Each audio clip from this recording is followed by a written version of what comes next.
Hello, thank you for joining us in this parent series, this collaboration between Any Baby Can and Brighton Center. My name is Juan Hernandez. I'm a special education advocate and trainer with Brighton Center, and I'm here with my good friend Anna. Hi, I'm Anna Cotton from Any Baby Can. I'm the Autism Services Program Director. And before that, I was in public schools for over 30 years. Nice. So we got a lot of experience here to help us along the way.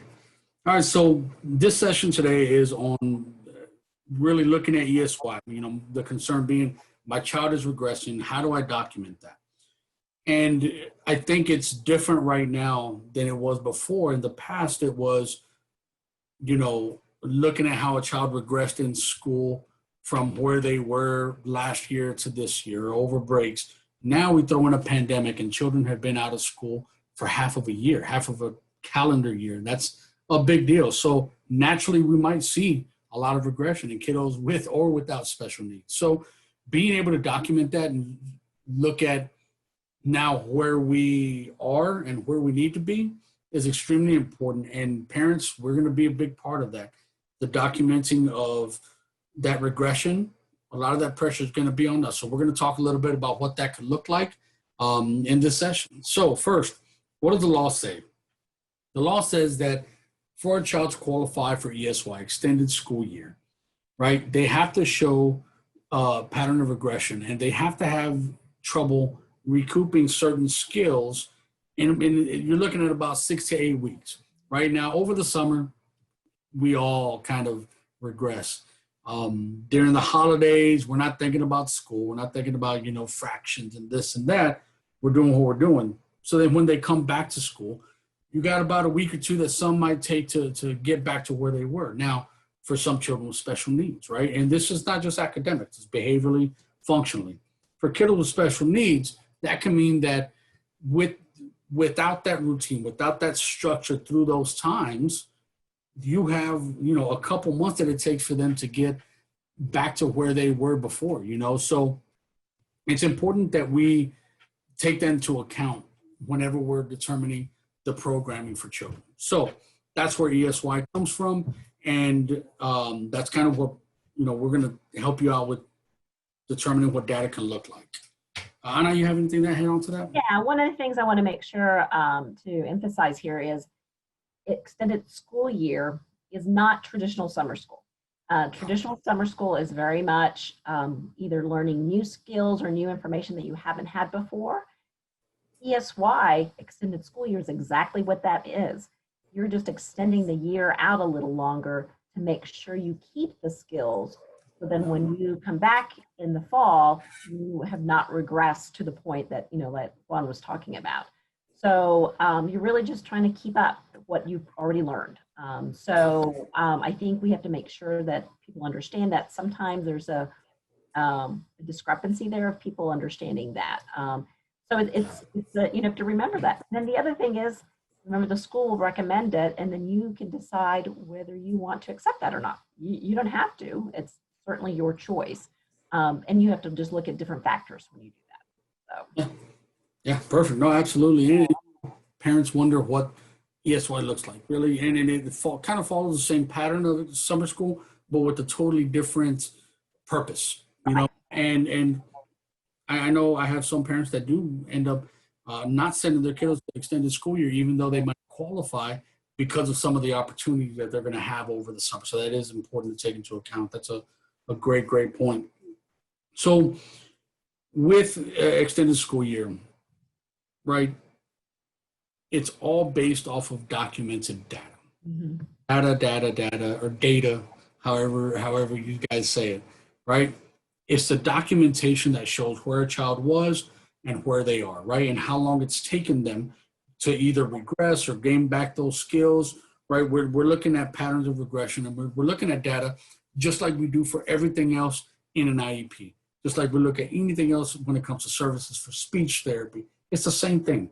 We're looking at what the data is telling us about our child, right? The time periods that you're looking at mainly is how a kiddo comes back to school after summer break, how they come back after the Thanksgiving holidays, the Christmas holidays, spring break, those times where they're outside of school for an extended period of time and they come back.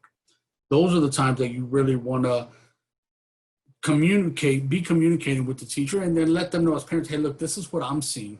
Little Johnny was doing this before we went on spring break, and over spring break, he was kind of wishy-washy, and now I just cannot get him to do this again.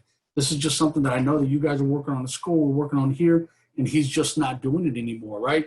Bring up those concerns in plain English like that. It doesn't have to be worded, in some crazy legal, lingo. Word it very clearly. Keep it simple. And that could be an area you want to make sure that they're watching, that they're focusing, Yeah. and making sure that they are taking data on that. Yeah, absolutely. So for parents, what does data collection look like, right? It could look like a number of things. You could actually get your phone and be recording your child as they're doing things, right? As they're doing homework. It could be that, and then uploading it to a cloud and sharing that with the school. Or it can be taking pieces of paper that have graphs on them, putting a plus or a minus with the date across the top, and then with the different tasks that you're doing, and then just collect data. Say you got, very simple. Say you've got a kiddo that you're wanting him to raise his hand before he asks a question, just blurt something out, right? You give him the opportunity to do that. You kind of set up that opportunity for him to have to practice that.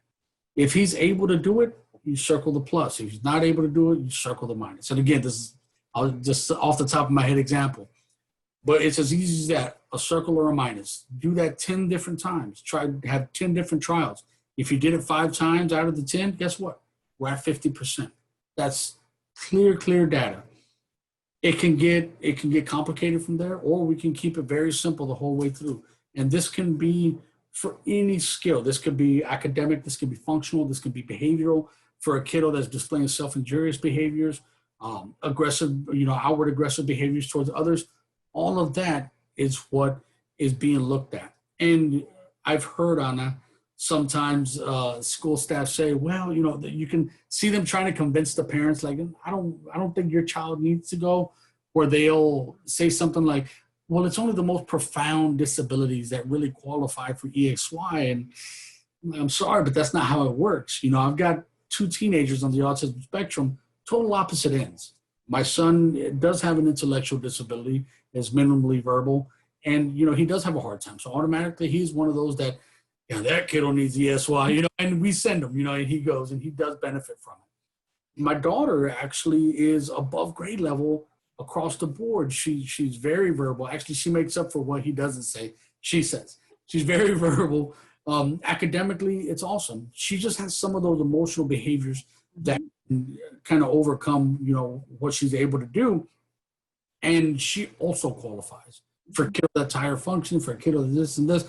According to some of those districts that have said, well, no, only the most profound disabilities.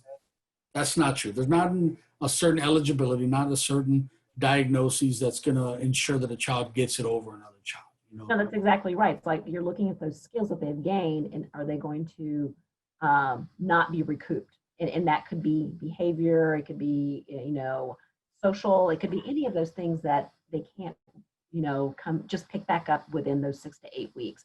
Every kid regresses over periods of time that you're off of school, but this is just to another extent of that. So it's really important that, again, that you're able to ask for that data. It's like, if you don't think that they qualified, okay, show me where he was able to do some of the things after a break, or after, certain long periods of time that we weren't in school.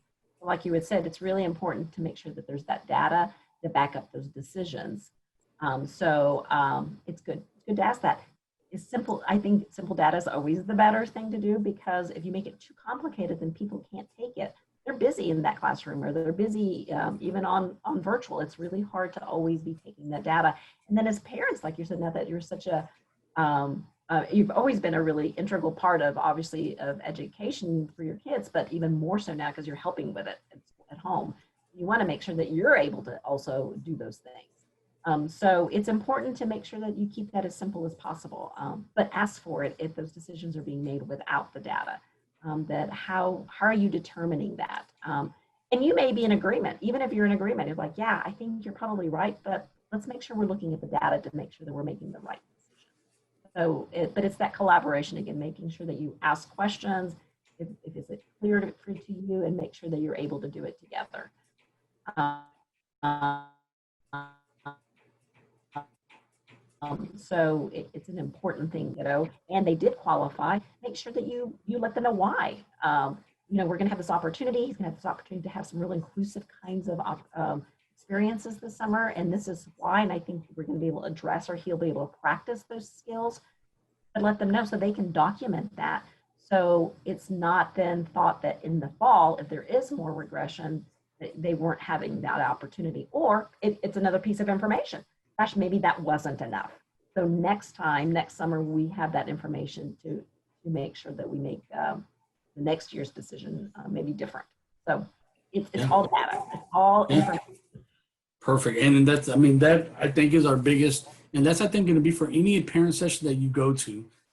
Biggest thing is going to be data collection, right? So make sure that you guys are setting up not just how you're going to collect data, but then how you're going to share data between parents and school. Make sure you have a data collection and data sharing system established, because your data is going to have a lot of weight to it, especially this year with the way things happened over the pandemic, so a lot of our documentation is also important. So when do we start communicating that we have a concern for ESY? Some parents might think right now, as soon as you saw this video, start sharing those concerns, because like I said, this is data that's collected, before and after summer break, before and after Thanksgiving and Christmas and spring break, all these, even a 3-day or a 4-day weekend, right? Start bringing up those concerns and let them know, hey, I do see over breaks or over long weekends where little Johnny starts, slipping up on this stuff, and it's hard to kind of get them back on track. So communicate that to them constantly. That just comes with having a relationship with the school staff and with your art committee members. That way they know what your concerns are sort of throughout the year. Well, and Juan, it's important to start doing it early on, because you are wanting to look at that pattern of behavior. If you're seeing a pattern of regression after those breaks, then that's going to give you more information. If you're not looking at that, then you're not going to be able to say, you don't want to just look at one break. You want to make sure you look at several breaks. So that way, you have to have that pattern of regression to show that it's a need. Yeah, absolutely. So guys, know what the law says about extended school year. Know what it is versus what it is not. Data collection system, data sharing system with the school. Communicating your concerns about extended school year and regression with the art committee, right? And then knowing who to turn to for support with that.